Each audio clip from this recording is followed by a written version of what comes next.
When we were looking at the American Revolution, we wanted to make sure that players were going to experience the full scope of life in this era. And obviously this is a new frontier for people. This is where humanity is extending out into this vast unknown world, unknown to Europeans. And we wanted to be able to translate that experience and give that to you when you were playing it. We could have taken the choice of just being restricted to the cities, but I think we would have been missing out on a huge amount of what it means to live in this era, in this location. Games are often built on straight lines and rules, and nature has very few straight lines and not many, rules on the level of sort of visual shapes and sizes. There's no boxes, there's no perfectly flat surfaces often. With a city, you can almost consider unfolding it, right? And it becomes a flat terrain, right? It's a much less complicated problem than a forest where you have a fully 3D environment, where you have terrain everywhere and then things going up, branches, beams coming out of them, and a lot of choice about where you can go at any given time. The world team itself is built up of level artists and level designers. Their goal is to make a beautiful and believable and functional play space, to take the concept of the frontier and to rebuild that and include all the kind of features that you'd expect, streams and cliffs and forests, and then leave enough room for the gameplay. And then when the mission designer comes through after that and builds their mission on top of that, then there's a negotiation process. So they will roughly position it and then go back to the world team and say, hey, you know what would make this mission even better if I could get, a bunch of wolves here, or if this slope was steeper, or if there was a dense forest I had to move through as part of this mission. And it goes back and forth several times to try and really tighten that mission and deliver the best possible experience. Creating the frontier map, which is by far the biggest map we've ever created. It's a completely different style of terrain. We were forced to really reevaluate how we do everything about our navigation systems, our stealth systems, and even the combat was drastically affected by this. When you have the kind of fight system we have where we expect to see connection between your weapons, when I block, I want it to actually connect. Doing that on an undulating terrain was an enormous technical challenge for us. When we added on top the seasons, winter was another challenge, or the change between summer and winter would have to disappear during winter or appear during winter, like the tall grass, for example. So you remove the grass, add the snow. Snow had to be deformable, and we wanted the tracks that people make and animals make in the snow to be remembered. Even if you go a bit further and you come back, the tracks will still be there, so that was a challenge. When we realized that we wanted to have an assassin who was as capable in the wilderness as previous assassins had been in cities, we realized it was a huge challenge. We didn't want it to look like Tarzan, and we didn't want it to look like Crouching Tiger, Hidden Dragon, for example. We wanted it to be believable and tactile, and we wanted the forest to look real. The number of trees and branches to display, any developer could tell you that leaves and transparency is always costly on the GPU, so a forest obviously was a big problem, so we had to adapt the whole rendering engine to be able to display a forest. To execute the tree running was one of our biggest challenges. Usually when you see a forest in a video game, it's just an obstacle. There are things that are in your way and they're going to stop you moving through, and that's it.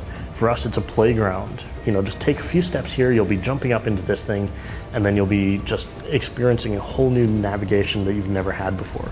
Navigation is probably the strongest pillar of the Assassin's Creed franchise. It's always been beautiful and easy to use and allowed us to traverse all kinds of crazy environments. But when we took it to the forest, we had a whole new set of challenges. Trees are often not flat, they're V-shapes, all these unusual degrees of separation and distances. So instead, for example, of every tree needing to be 8 feet high, because that was how high the animation was, we built a system where basically it could be anywhere from 6 to 10 and the animation would work around it. And we did that for all kinds of things, moving between how wide the angle was on the V-shapes within trees, how broad the branches were, how far apart they were. And luckily, once you get all of those together and position them in the world within many different degrees of those ranges, you start to get a more natural, believable landscape.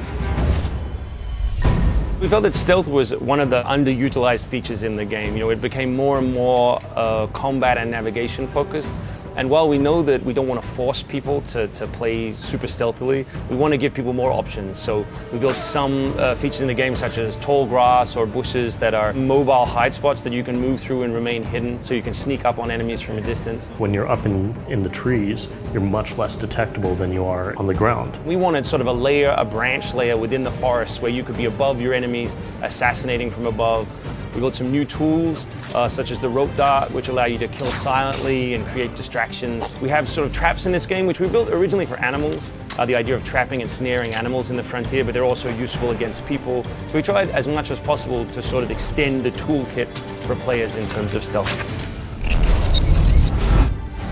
For the animals of Assassin's Creed 3, we decided we wanted to create a hunting system and allow you to be able to go after the animals and hunt them. But I wanted more than just sort of reactive hunting. Typically when you see animals in a video game, it's just, oh, there's an animal, okay, I'm gonna kill him, and that's my choice. That's the extent of it.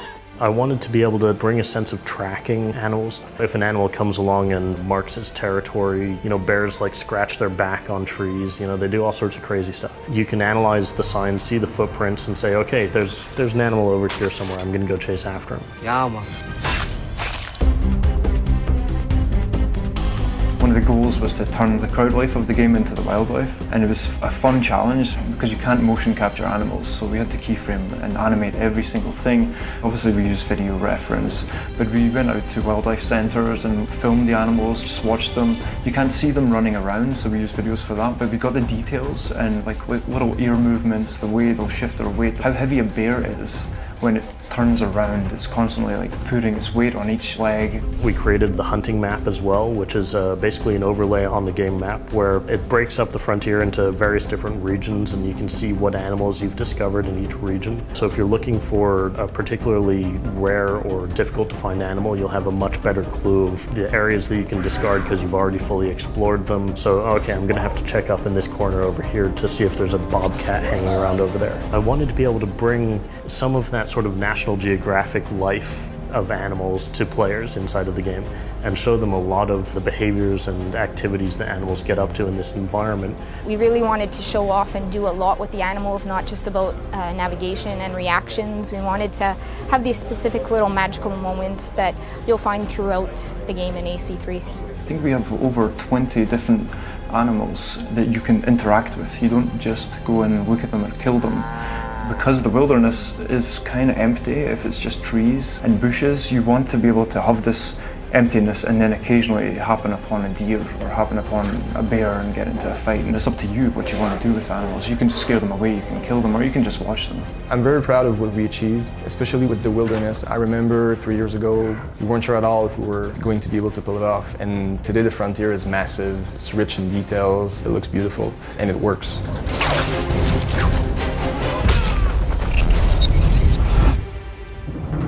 For Assassin's Creed, history is our playground. All of the historical people and events are recreated as they are in a history book or in a documentary, but you, the assassin, are this sort of vein of fiction running through the middle. Boston's 1-to-3 scale. It's huge, the time it takes for a player to walk from here to the end of the neck.